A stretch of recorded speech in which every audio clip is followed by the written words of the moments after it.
Kaixo, bueno, aste honetan badakizue Hidrocarburos de Euskadi eta Arabako gas putzuak izan dira hizpide zalaparta handia osatu dute.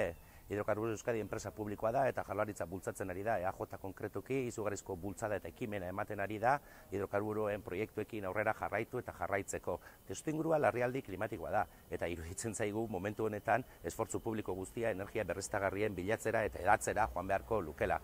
Hauek kontrakoa egiten dute, gas fosila hidrokarburoen bila joan. Armentia bi putzua gaina da porrotaren paradigma. Hidrocarburos Euskadik azkeneko 10 urteetan 80 milioi euro publiko xautu alperrik aldu ditu, eta ez du inongo etekinik ateratzen. Eta Gasteizen gainera, Jaurlaritzak eta Arantxa Tapiak eta EAJak dena kontra dute. Geologia kontra dago, hor badakigu, fracking egin ezean ez dagoela etekinik.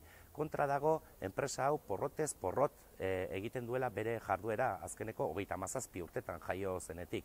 Kontra du baita ere urbanismoa, ze Gasteizen planteatu duten lekuan ezin da putzu hori ezin zaie eman baimenik udaletik hori egiteko. Eta kontra dago baita ere, ze Madrilen transizio energetiko legeak esaten duelako ez duela onartuko putzu eta esplorazio proiektu eta esplotazio proiektu berririk.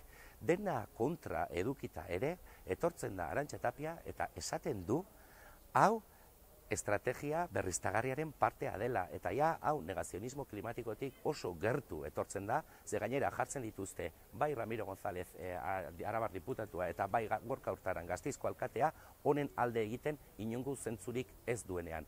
Momentua da erantzukizun politikoak eskatzeko, momentua da diru publikoa berriztagarrien alde eramateko, eta ordua da Hidrocarburos Euskadi desagertzeko eta Arabako gas amets kaizto hori bukatzeko behin betirako.